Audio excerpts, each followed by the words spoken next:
Let me ask you something, and I want you to be honest with yourself. You're sitting there, checking your phone more than you should, replaying conversations in your head, wondering if she's thinking about you the way you're thinking about her.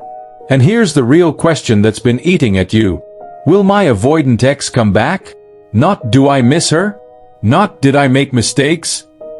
But, is she going to come back? Now let me say something that might sting a little. Yes, avoidant exes often come back, but not for the reasons you think. And most men ruin it the second they do. See, when you date someone with avoidant tendencies, you're not just dealing with distance. You're dealing with a pattern, a cycle, a psychological rhythm that repeats itself whether you understand it or not. And here's the controversial part. The breakup wasn't random. Her silence isn't random. Even her moving on might not be random. Avoidant partners go through predictable stages after a breakup. And if you don't understand those stages, you'll either chase too hard, push her further away, or you'll fold the moment she reappears. This video isn't about begging her back. It's not about manipulation. And it's definitely not about pretending to be someone you're not. It's about understanding the 3 psychological stages avoidant exes go through, and what separates the men they revisit briefly from the men they actually stay with. Because here's what most guys get wrong. They think love brings her back. It doesn't. They think effort makes her stay. It doesn't. What makes an avoidant woman return and remain has very little to do with how much you want her, and everything to do with how you handle distance. If you've ever felt confused, rejected, or like you were too much in that relationship, this is going to make a lot of things click. And by the end of this, you're not just going to understand whether she'll come back. You're going to understand why she left, and what kind of man she actually responds to. Let's break it down. Let's start with something that's going to feel unfair. Right after the breakup, she looks fine. Maybe even better than fine. She's posting. She's out with friends. She seems calm, light, unbothered. And you're sitting there thinking, did I even matter? Here's what you need to understand, especially as a man trying to make sense of this. When someone has avoidant tendencies, closeness can feel overwhelming to them.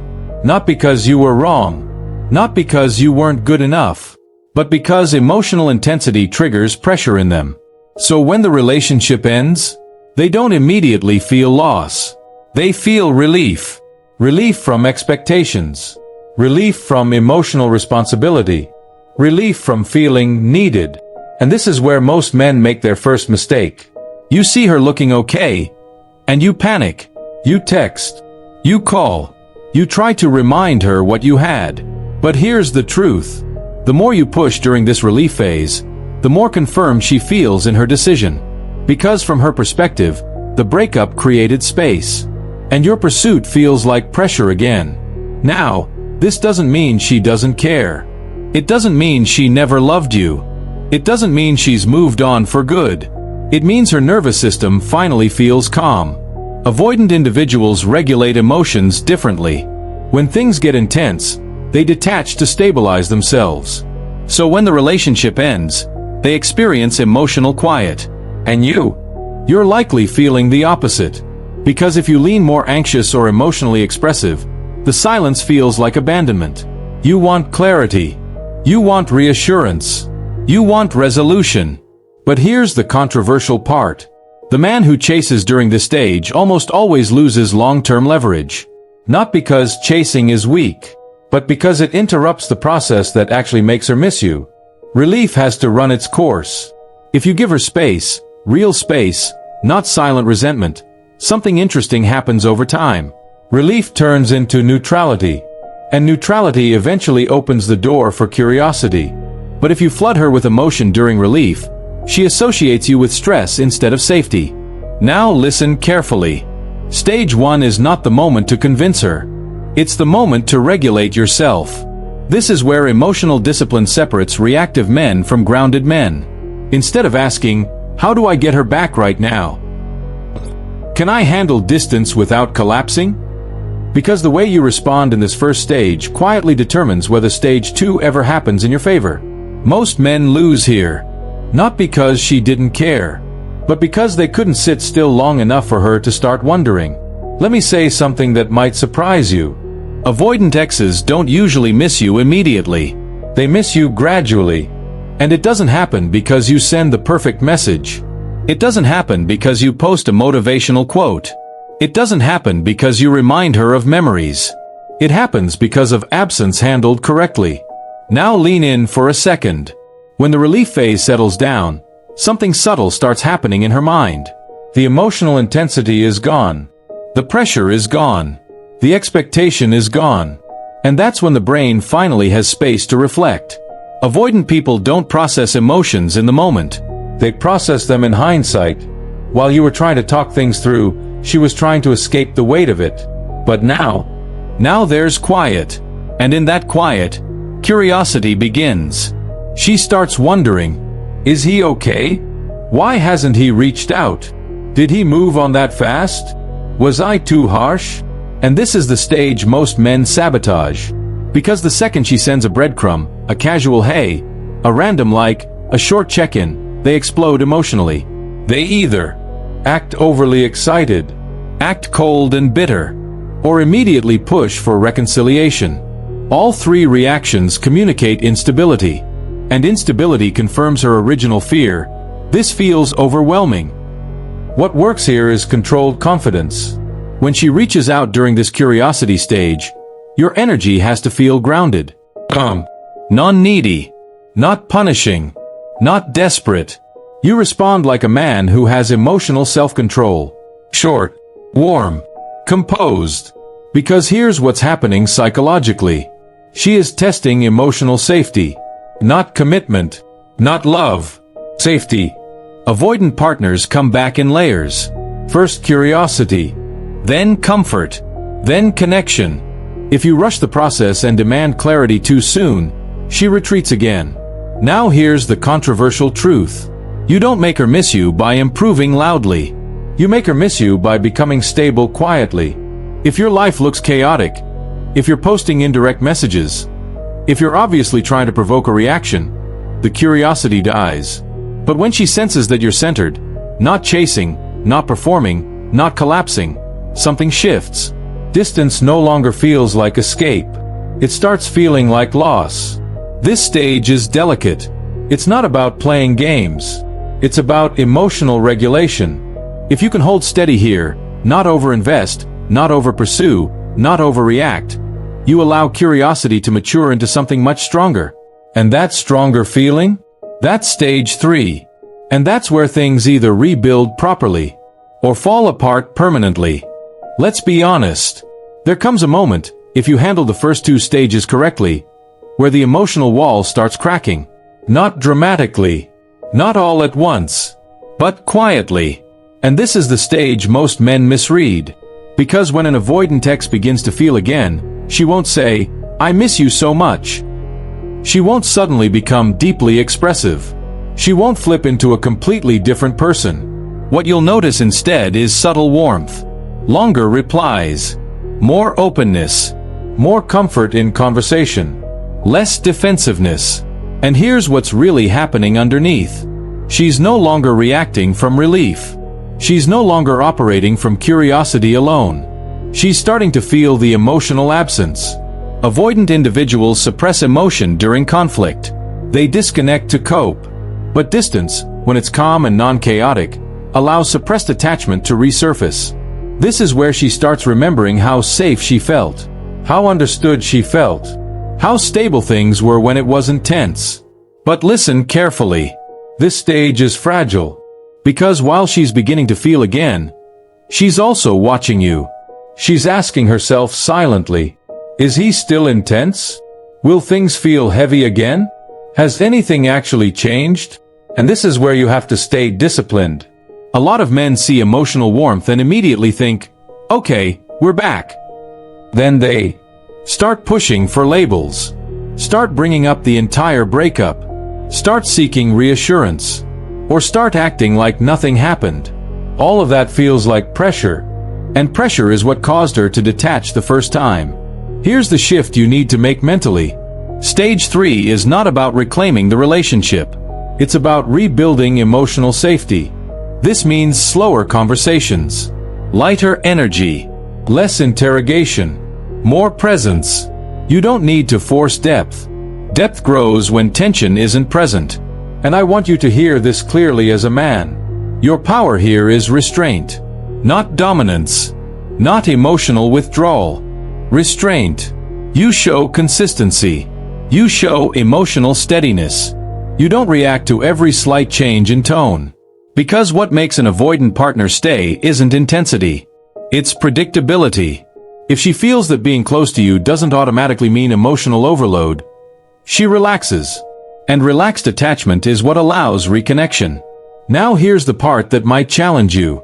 You can't fake this stage. If you're still angry, still desperate, still seeking validation, she will feel it. Avoidant people are highly sensitive to emotional pressure, even when it's unspoken. So if you want this stage to work, you don't perform growth. You embody it. Grounded. Unrushed. Because once she feels that closeness doesn't equal chaos, that's when the real possibility of staying begins. But if you rush this, she pulls back again. And this time, it's usually permanent. Let me say this calmly, not aggressively. Sometimes, she didn't leave because she was avoidant. She left because you were overwhelming. And I'm not saying that to attack you. I'm saying it because if you don't face this part, nothing changes. A lot of men confuse intensity with leadership. You think being expressive, constantly discussing the relationship, needing reassurance, or demanding clarity is fighting for love. But to someone with avoidant tendencies, that feels like emotional pressure. And pressure makes them shut down. Here's where you need to wake up a little. If you were constantly seeking validation, reacting strongly to small changes in her mood, needing immediate responses, turning every disagreement into a serious talk, then whether you meant to or not, you created emotional weight. And avoidant personalities run from weight. Now listen carefully. This doesn't mean you shouldn't have needs. It doesn't mean you should suppress yourself. It means you need emotional strength. There's a difference between expressing yourself and leaning on someone to regulate you. Many men don't realize they slowly transfer their emotional stability onto their partner. You start relying on her tone, her attention, her affection to feel secure. And when she pulls back even slightly, you feel destabilized. That reaction, that urgency, that shift in energy, she feels it immediately. And when she feels responsible for your emotional balance, she retreats. Here's the calm truth. If you want her to stay, you have to become a man who is stable with or without her. Not cold. Not detached. Stable. That means you can handle silence without spiraling. You can handle disagreement without escalating. You can handle uncertainty without panicking. Avoidant partners don't stay because they're convinced emotionally. They stay because the relationship feels light enough to breathe.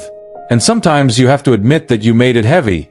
This isn't about blaming yourself. It's about upgrading yourself.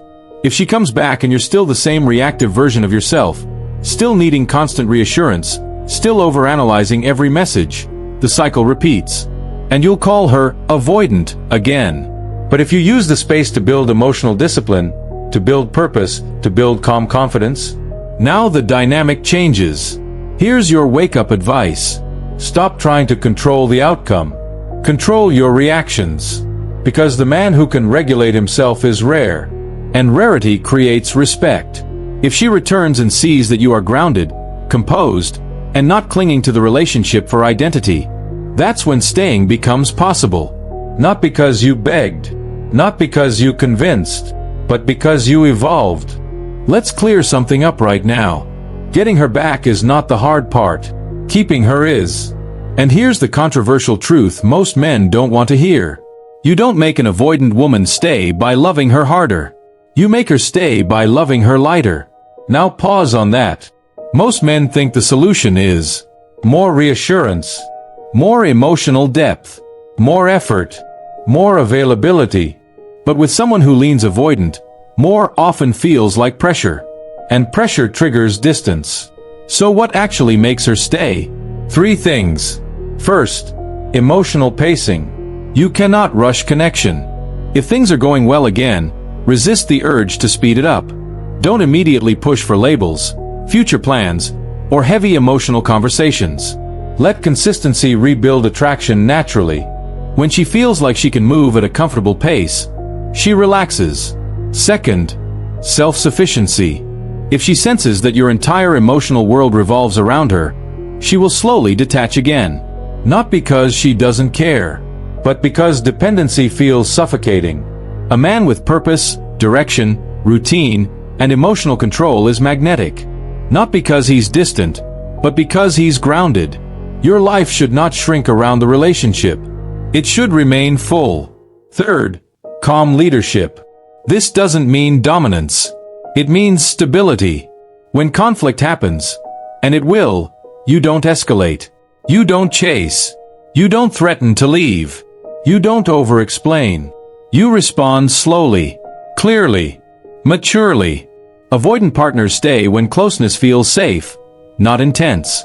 And here's the part that might shift your perspective.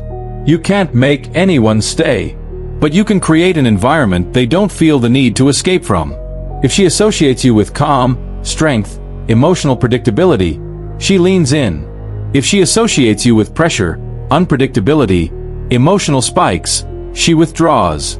And this is where most men fail long-term. They win her back, then slowly return to old patterns. Over-texting, over-analyzing, over-discussing, and she starts feeling crowded again. If you truly want her to stay, your focus should not be on her behavior. It should be on your emotional regulation.